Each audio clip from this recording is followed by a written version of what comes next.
We live in a trailer. This trailer. A trailer that makes most people's bathrooms look like a mansion in comparison.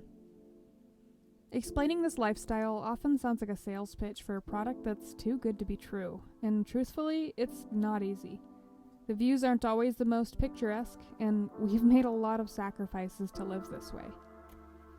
But why? Well, let me explain it to you from the view that we see. We wake up every morning around 7 a.m., just in time to hear the birds making their way through the forest. We light a fire in the wood stove, we let Mia outside, and we make our morning coffees. Sipping fresh lattes in the morning with the sounds of the birds chirping, the water flowing, and mountainous backgrounds provide an almost meditation-like state of consciousness. Breakfast normally follows. Our favorite lately has been overnight oats with steel-cut oats, Greek yogurt, cranberries, honey, and granola. A delicious meal to start the day. At this time of year, there's nobody in sight, just us and nature. Time seems to go by so much slower. We've only been back off-grid for about a week and a half, and it feels like years have gone by.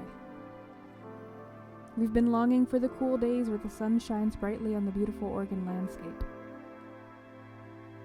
As the snow begins to melt, the flora and fauna begin to show presence once again. They say that dogs are a good judge of character, but does that mean they're also good at judging how good a day is?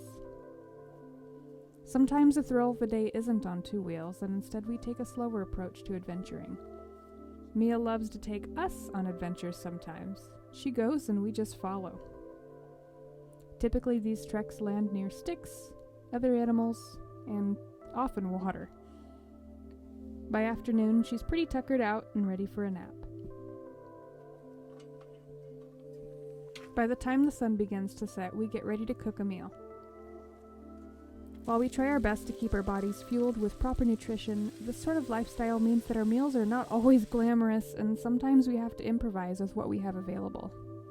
We try to avoid trips to town as much as we can. Before the sun sets completely, we make sure that our supply of wood in the trailer is sufficient enough to get us through the cold night. Nightfall comes and the woods grow quiet. We spend the remaining hours of awake time editing videos or just relaxing. Once we're ready for bed, we convert the futon back into a bed and we settle in for the night, stoking the fire, getting it as warm as possible for the evening before falling asleep.